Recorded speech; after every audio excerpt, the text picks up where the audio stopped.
There is a moment in every man's life where someone says something to him that the whole room goes silent for. Not because of the noise, because of the absence of it. Because every single person in that space simultaneously stops breathing and looks at the man who just got hit with those words, and waits to see what kind of person he actually is underneath everything he has ever claimed to be. For George S. Patton, that moment came inside his own headquarters, in his own house, in front of his own staff, and the man who delivered it was wearing an SS uniform and had just lost a war. Type the word silence in the comments right now if you already know where this is going, because what happened next in that room is one of the most jaw-dropping, most completely unreported, and most deeply revealing moments in the entire military career of the most complicated general America ever produced. To understand what happened in that room and why it hit Patton the way it did, you have to go back further than the moment itself. You have to go back to the specific kind of man that Patton was, and the specific kind of wound that the word coward was capable of opening in him, because it was not an ordinary wound, and this was not an ordinary insult. It was a surgical strike delivered by a man who, whether through intelligence or instinct or the specific cruelty of someone with absolutely nothing left to lose, had found the one pressure point in Patton's entire psychological architecture that had never fully hardened.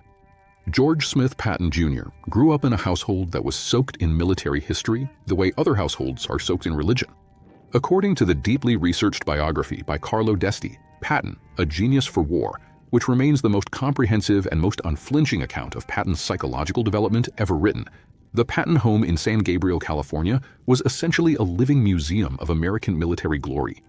The walls were covered with portraits of ancestors who had fought in the Revolutionary War, the War of 1812, and the Civil War.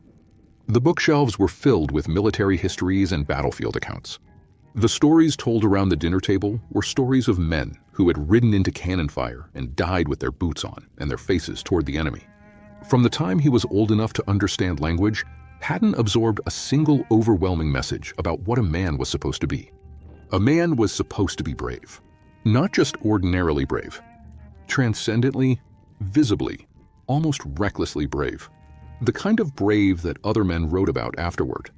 The problem was that Patton, as a child, was terrified of almost everything. According to D'Este's account and the personal letters preserved in the Patton family archives at the Library of Congress, young George Patton was a deeply anxious child who was afraid of the dark, afraid of being alone, and plagued by a specific and recurring nightmare about being called a coward in front of people whose opinion mattered to him. He had a learning disability that made reading extraordinarily difficult and that went undiagnosed and therefore untreated throughout his entire childhood and education. He struggled academically in ways that made him feel stupid and exposed in front of peers who seemed to absorb effortlessly the things he had to fight for every single day. And he carried, underneath all the aggression and the bravado and the theatrical military posturing that would later become his public identity, a private terror that the ancestors on those walls would look down at him and find him wanting. He spent his entire life trying to kill that terror. Not resolve it. Not come to terms with it. Kill it. He threw himself at every physical danger he could find with a deliberate and almost mechanical regularity, as if each act of visible courage was a payment against a debt he was never quite certain he had fully settled.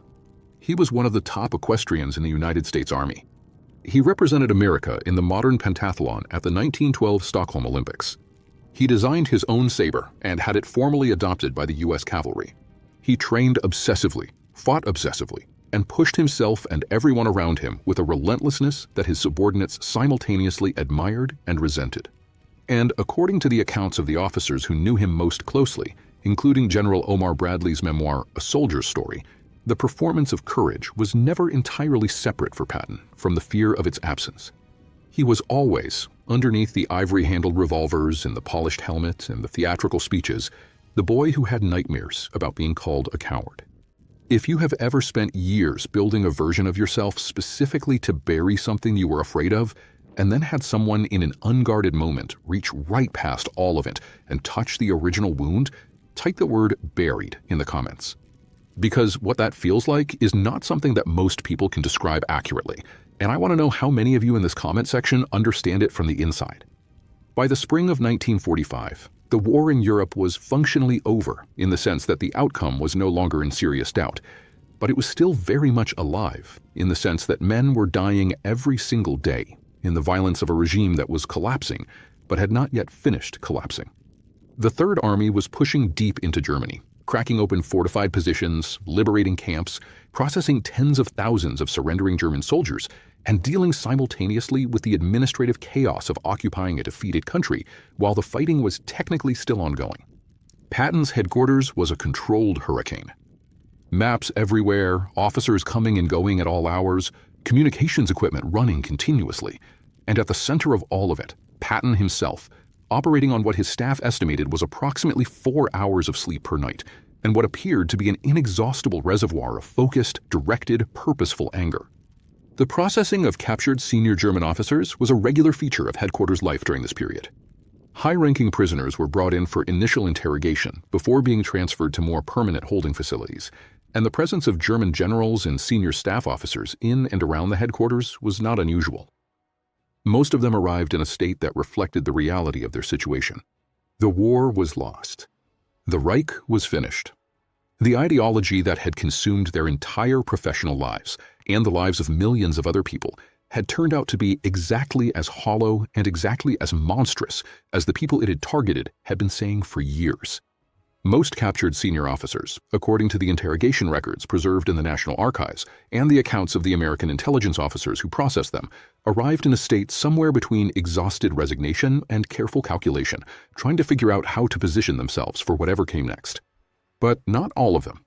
The SS was different from the regular Wehrmacht in ways that went beyond uniform and organizational structure. According to the historical analysis provided by Richard Evans in his Third Reich trilogy, which is the most comprehensive academic account of the Nazi state ever written in English, the SS had been constructed from its earliest days as something more than a military organization. It was an ideological order.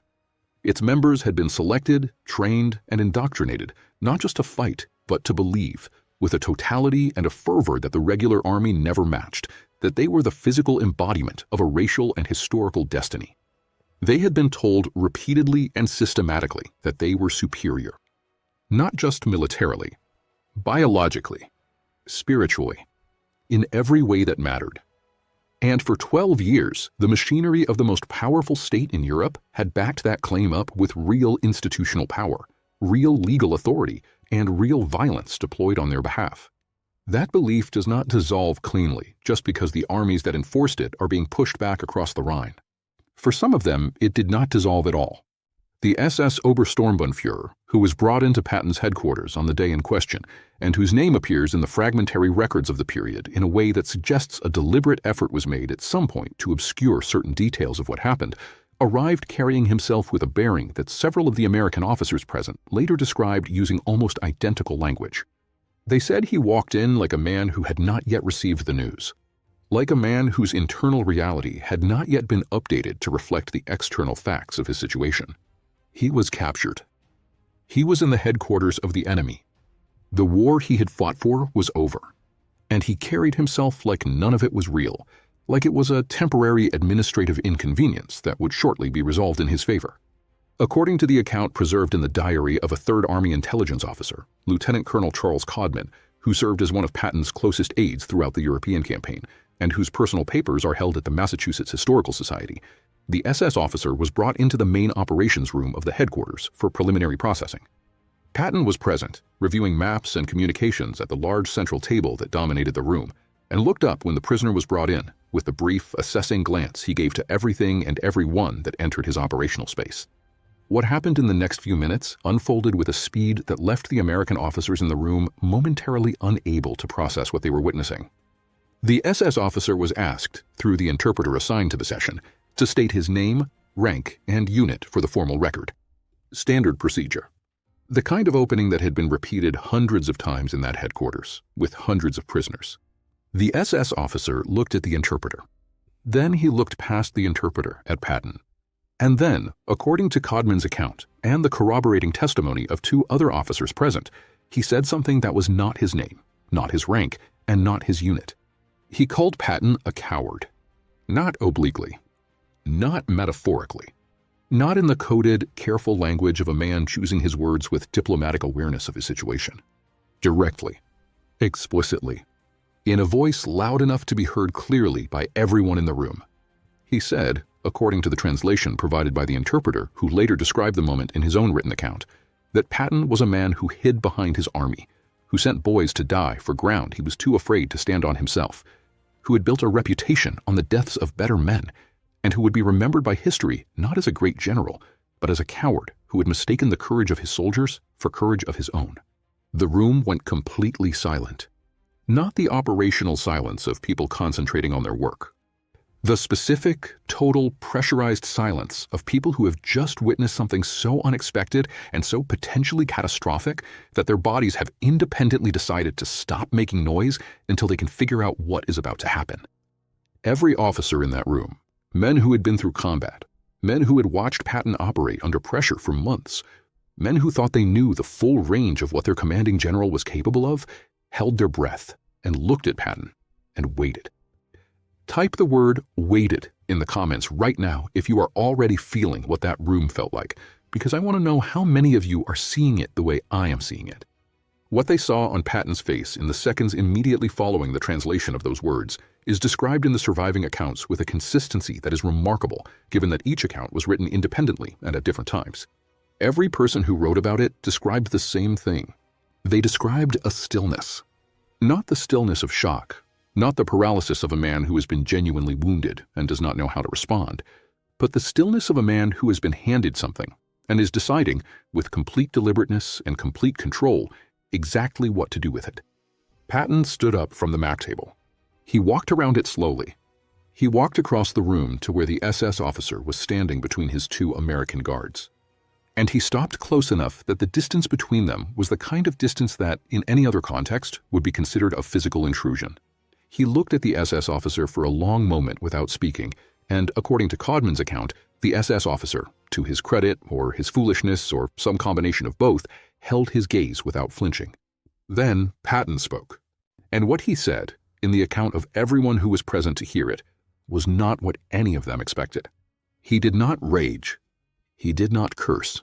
He did not reach for the ivory-handled revolvers that every soldier in the Third Army knew he carried, and that every person in that room was acutely aware of in that specific moment.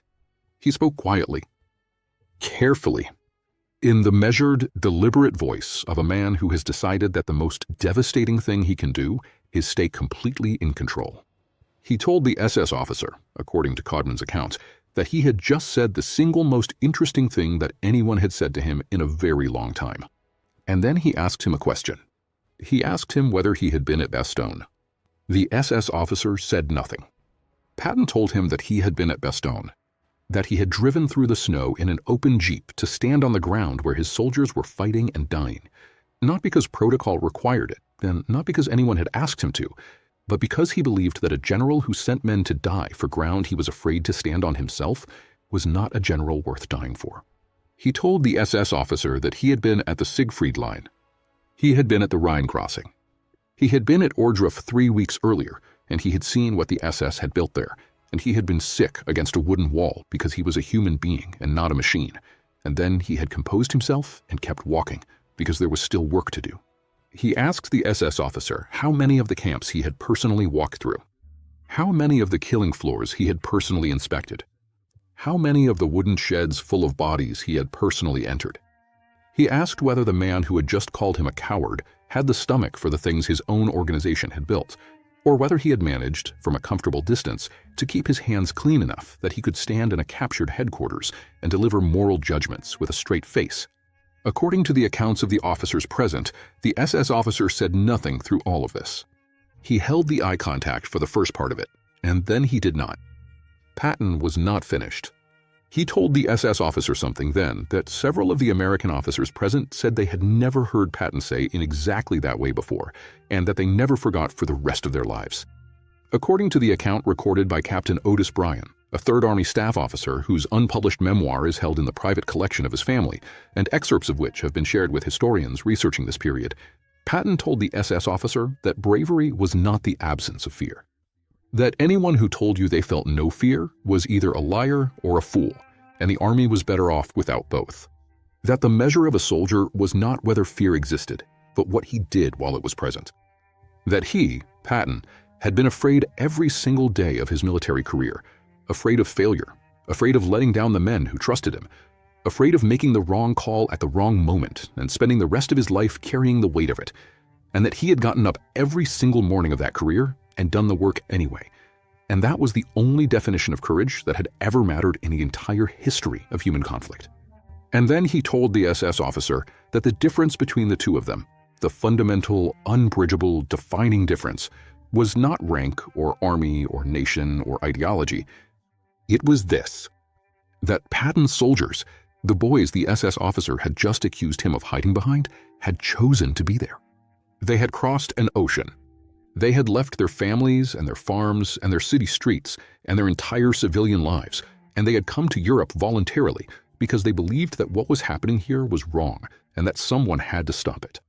Nobody had threatened their families to make them come. Nobody had built a totalitarian state apparatus to compel their service. They had come because they chose to. And the men who led them, the men those soldiers had chosen to follow into the worst fighting of the 20th century, were not cowards. They were the luckiest men alive. The SS officer was transferred out of the headquarters within the hour. He was processed through the standard prisoner channels, documented, and eventually delivered to the war crimes investigation units that were beginning the enormous work of assembling cases against SS personnel for the tribunals that would follow the end of the war.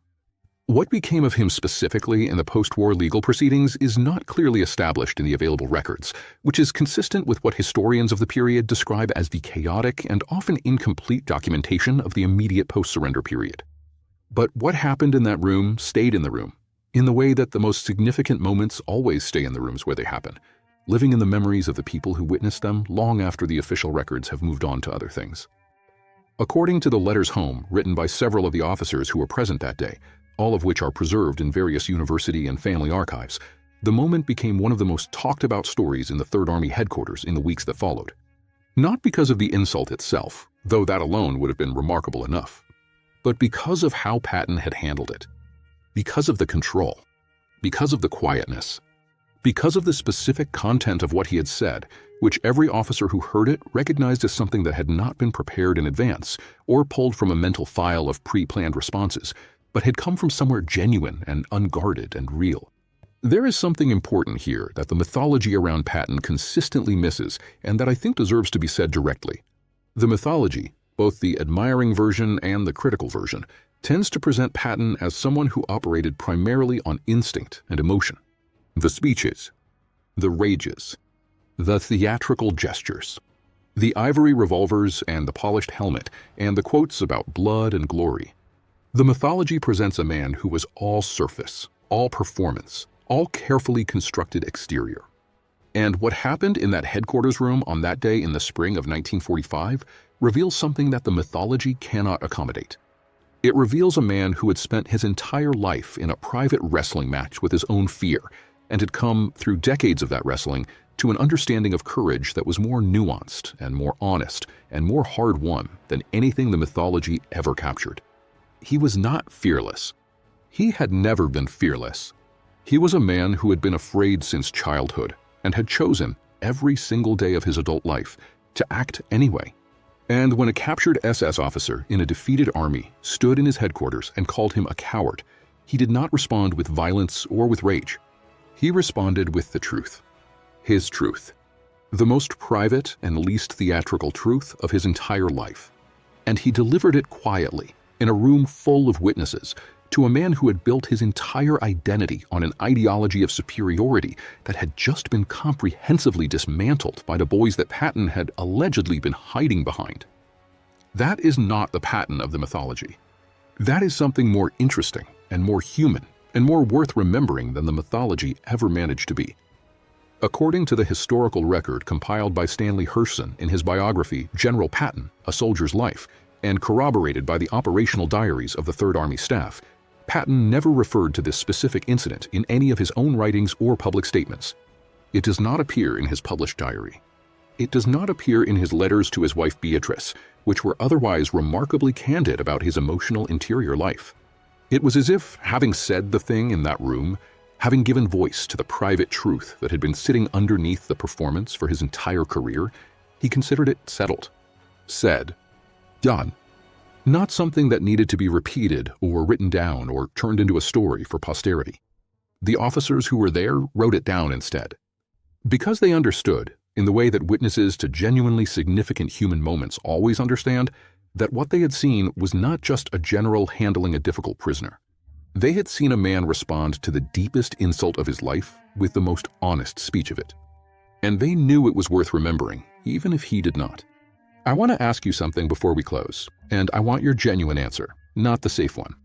Patton stood in front of a man who had just called him a coward in front of his entire staff, a man wearing the uniform of an organization that had built death camps and massacred prisoners and committed crimes that still resist full comprehension. And he responded not with the physical violence that every person in that room expected and that almost everyone would have considered entirely justified, but with the most honest and personal speech of his career. Do you think that restraint made him stronger or weaker in that moment? Type stronger or weaker in the comments, and then tell me why, because I have asked versions of this question to this audience before, and the answers are always the most interesting thing in the comment section, by a significant distance. What the story of what happened in that headquarters room teaches us is something that goes far beyond the specific history of the Third Army or the final weeks of the Second World War in Europe. It teaches us that the people who have actually wrestled with fear, who have lived inside it and worked alongside it and made peace with its permanent presence in their lives, are almost always more honest about what courage actually is than the people who have never been tested. The mythology of fearlessness is a lie that serves the people who sell it more than the people who buy it. Real courage, the kind that Patton described in that room to a man who had no framework to understand it, is not the absence of fear. It is the decision, made fresh every single morning, to act in spite of it. That is not a comfortable truth. It does not make for clean, heroic narratives or simple, inspiring posters. But it is the truth that the men who actually fought the worst war in human history carry home with them. And it is the truth that George Patton, in the most unguarded and most human moments of his entire public life, delivered quietly to a captured SS officer in a spring headquarters in a defeated country. If this story reached you the way it reaches me every time I go back into the primary sources and sit with the real weight of what happened in that room, do one thing before you go anywhere else. Hit the like button, not for any metric or any algorithm, for the truth that Patton told in that room that he never wrote down and never repeated, and trusted the men who heard it to remember for him. Subscribe to this channel if you want to keep going deeper into the history that the official accounts decided was too personal and too complicated and too human to include in the version they published. Turn on notifications so you never miss one of these deep dives. And leave your honest thoughts in the comments, because that conversation, the one that happens below this video between people who actually care about the real, unfiltered truth of this history, is the most valuable thing this channel produces. I will be reading every single response. I will see you in the next one.